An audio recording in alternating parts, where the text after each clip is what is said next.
I like this gun a lot. I bought it years ago. It's a 7mm Remington mag. It's a Remington 700 stainless steel. It has a laminate wood stock. Okay. Basic bipod on it. It is a thin barrel. I believe it's a 26-inch barrel. It is not big enough to thread. It's too thin. This was before threading barrels was really popular in the gun community. I have an older scope on it that probably needs to be replaced, but it's functional and it holds true, so I have it on there for now. The biggest complaint that I have about this gun is that the stock is not bedded and the stock is not free floated. The bedding I can get away with. The bedding I could survive, but the free float kills me. And here's how you check for free float. Take a sheet of paper, okay? Basic sheet of paper, wrap it around the barrel and see how far it'll go, right? So this will not go past that spot. That's it, that's as far as it'll go. And I know that's affecting the accuracy of this firearm. Also being a light barrel with really whippy, it gets hot fast, and after about 3 shots, it's toast. Your 4th shot's kind of a whiff. It's a great gun. It's nice, it's pretty. I bought it for hunting. It's 7mm Remington mag. That's pretty much your do-all caliber, but it's not free floated. And I don't have the tools to fix this, and I can't get them. So every place I'm looking for them right now is out of them, and I really need the proper tools to chamber this, or to chamfer this out, and then to bed the action itself over here and do it right. And I will do that eventually because I prefer that stock. But I really want it in action, and I want this ready to go for a potential hunting trip this fall. So I took the opportunity to buy something that'll fix this problem without having to find those tools. So here's what I came up with to try and resolve this problem. And that is the new Magpul Pro 700 long action light stock. This one's lighter than their last offering. It also allows you to use a magazine. It should be drop right in. It has a aluminum chassis, and then it has M-lock, which I've already added a piece of pick rail to this, so I can throw a bipod on it. But it should just be a drop in, and it should be an upgrade and resolve some of my issues. So that's what we're going to review. Is we're going to review this new Magpul stock, and we're going to see how it works. So let's look at this stock with the 7mm Rem mag and how it feeds. So I'm using the Magpul mags, clearly, because that's what it uses. That's what it's made for, right? So let's pull this back, and you're going to see there's a slight problem right in there. Let me see if I can blow it up. There you go. See it? So it won't go all the way back. Okay? And I was very confused by this initially because it should clear that cartridge in the magazine. That dimension is fairly fixed and set in the long action. And I had a hard time believing that Magpul arbitrarily screwed it up in the design of this stock. So I started looking around a little bit, right? And here's what I found. Here, let me pull the mag real quick. Okay. I found right here, okay, which one would think that they would check this when they designed it, but apparently I'm wrong. All right, so let's put this magazine back in place. Okay. I'm going to pull the cheek piece completely off, right? And let's zoom in there again. Bear with me, people. Bear with me. Okay, there we go. So now watch when I pull back without that cheek piece on. Goes all the way back and it grabs that cartridge, okay? As soon as I do that, it feeds no problem.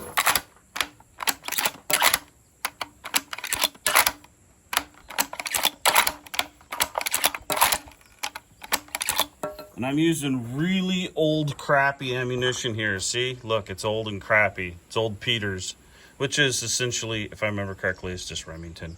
Anyway, I'm using that to foul the barrel out before I do some test groups with this system. But what am I going to do? Well, I know exactly what I'm going to do. I'm going to take this, and I'm going to take a file to it, and I'm going to file this off so that the bolt can go all the way to the rear like it's supposed to, like that, without hitting this cheek piece. So I don't understand why this would be a Remington 700 and it doesn't clear your magazine like that. I don't get that. I mean, that's literally 1/8 of an inch I'm probably going to have to take off of this, and it'll work just fine. But that's a huge problem if your gun's not cycling properly. And as soon as I resolve this problem, it's probably going to run 100% and be smooth and slick, and it's going to be beauty-mous. But if you don't know about this, it's going to drive you cuckoo. Now you do.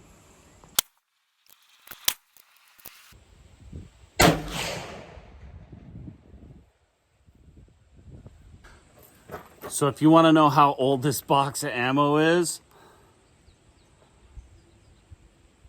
see that price tag? $10.99 for a box of 7mm Rem Mag. Pointed soft points back in the day. Yeah, we haven't seen those prices in a while.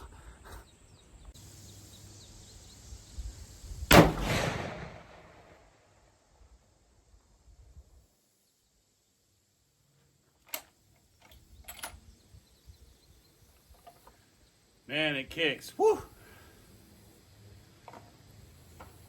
It's a lot of recoil. No muzzle brake. Light gun.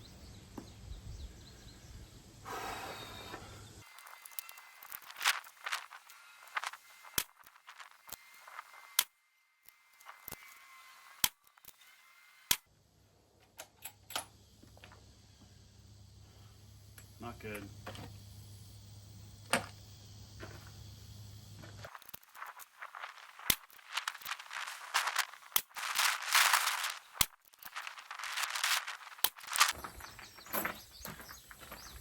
Second time with this.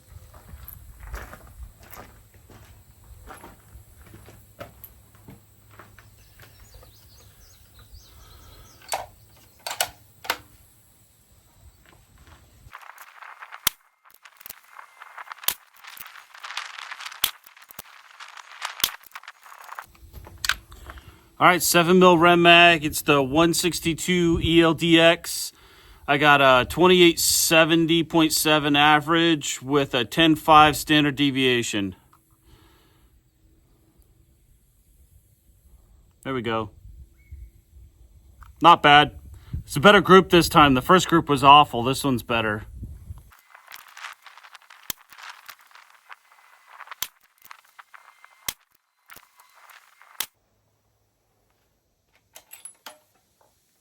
Yeah, that shot good. That shot real good. Me like you a lot.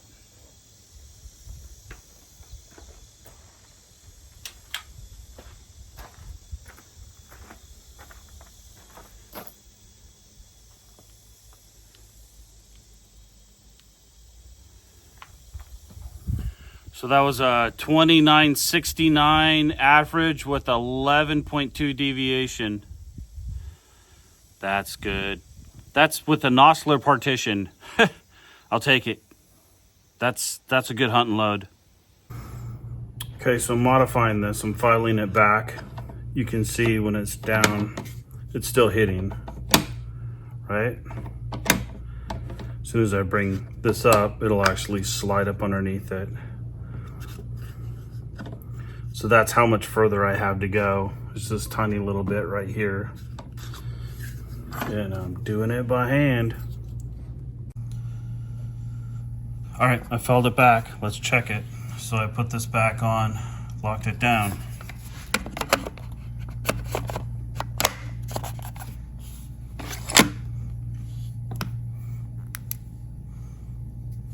That looks good.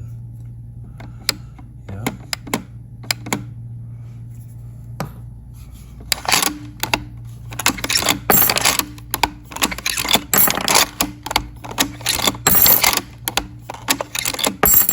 There we go.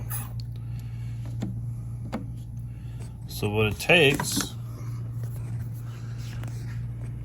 is filing this part down. Right here, there we go. So there's my finger. Filing this part down far enough that this will come back in the right spot. I'm still hitting it just a tiny little bit, but it's not stopping the bolt from doing what it needs to do now. So yeah, that's the fix for that. I wonder if Magpul knows that they have that problem out there. That's an interesting one. All right, so what did I learn about this after buying it, putting it on, and shooting it and modifying it?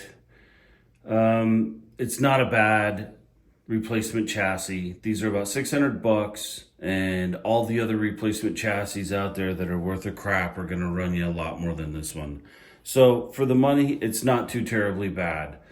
It does work. It allows you to use a magazine afterwards, once you have it installed, to run magazines, and it feeds, okay? It comes with two different handles, right? So it comes with this one. This is the smaller one, and then it comes with the larger one. This is not the folding version. The folding version is a lot more expensive and heavier, and it's not what I really wanted. It's not what I would consider a super light stock. It is a kind of mid-weight stock. It's not as heavy as the folder and some of the other ones that Magpul has made, some of the other companies have made. So it's a little bit lighter, but it's definitely not light like is it an MDT? There's a company out there that's making a magnesium one that's super light. But it's just not. It's a fairly heavy gun. If you've got a larger optic on this, which this one doesn't, but if you put a larger optic on it, you're definitely pushing some weight with this. Not the worst thing in the world. This is a long action, so you're going to get recoil out of this no matter what, especially if it's the Magnum version like this one is and you're running belted mags. So with that said, it does what it is supposed to do. Small aluminum block, good bottom metal. It's free floated. That is exactly what I was looking for. Something that I could just drop it in there and it would go. So the downsides. First and foremost, we've talked about this on the video already. I had to modify this. I had to trim this back so that would clear and it would feed properly. That is a huge fail. That is a big freaking fail. When your engineered cheek piece is pushing this too far forward and not allowing it to feed your mag anymore, that's a big boo. That's I don't know what to say about that. That's pretty wretched. So I fixed it. Okay, it's not a terminal issue. It's just something that if you're going to design a $600 stock, one would suspect that you're going to check the length of the pull on your bolt to make sure it clears. So yeah, a Dremel and a file, I fixed it, okay? Back here, just like the PRS Lite, this screw and this screw are two different sizes. Those are adjustment screws. This one adjusts your cheek piece. You can loosen it, move it around, tighten it. This one loosens your length of pull. They should be the same size. You should have one screw back here. It should come with a ball end Allen wrench for both of these, and they should be the same size. They haven't fixed that. One of the huge ones that just baffled me is this. This is a limb saver recoil pad. Why is it on here? Well, it's a long action. So this is a long action. The smallest caliber this could potentially be shooting is going to still have at least, what, 17 to 20 foot-pounds of recoil.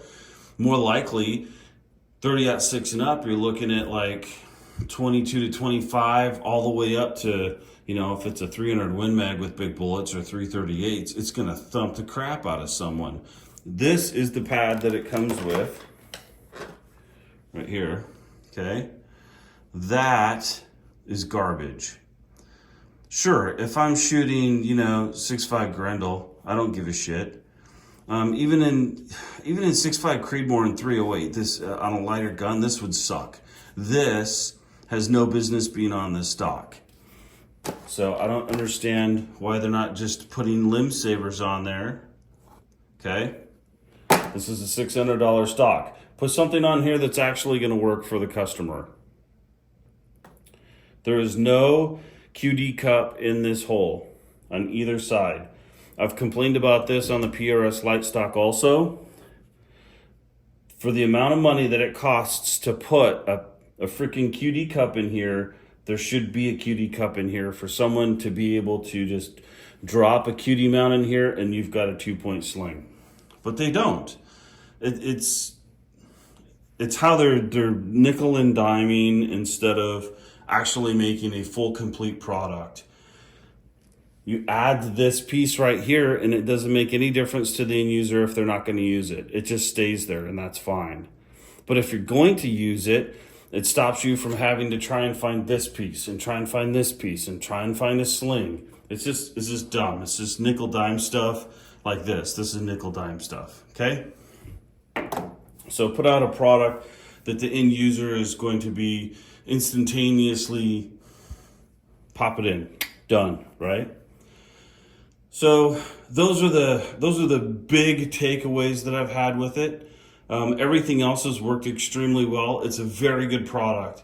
It's just the little nitpicky things that kind of annoy me sometimes, like skimping out on a QD cup, and this one was a biggie. I mean, I shouldn't have to mechanically modify it to make it run properly. Now it runs just fine, but the average person does not want to spend the time and energy to fix this. They're going to be calling Magpul going, it doesn't work. Well, I hope they have an answer. I don't know. I haven't called them. I just fixed it myself. So the mags, they work just fine, right? No problems whatsoever there. It's a good product and it's a good price. It's got some glitches. It's got one major one and it's got some small little mining nitpicky bullshit things that I've found that Magpul has done over the years with some of their skimping. If I was going to do this as a lefty, these just swap out, okay? And it swaps over here. One other thing that I found about this, hold on a minute. So I bought an MDT bolt handle. It's a clamp on, right? It's nothing super impressive, but most people are getting these to work. And on the Remington bolt handle, it does help with giving you a little bit more to grab. As you can see on this one, it has been grossly filed on, okay? The reason being is when I put this on, it didn't want to fit. My bolt handle was up here, okay? So I slowly ground on it, trying to get it to lock all the way in place. And I never got it to function properly with this stock in this component. Fine, it's not an expensive component, whatever. I'll just use the regular handle and I'll probably eventually send this off to get a knob added to it. I'll have it chopped and then have a stud put in here and a small extended one instead of this big thing, right? But keep that in mind. This will not work out with this stock. I would probably not try to use any of the clamp on bolt handle extensions. I would send this to an actual gunsmith and have them put a small one on there if that's what you want to do, if you're going to use this stock, just because it's going to bump down here. So overall, definitely a great product for the price. It's got a few little glitches. It's got some fitment issues that you may have to work through, But other than that, especially on a newer gun, man, it'll definitely upgrade your Remington really, really quick and give you the ability to go to a magazine if that's what you want instead of just solid bottom metal. Definitely a good choice. So yeah, I approve, and I definitely recommend. Thanks.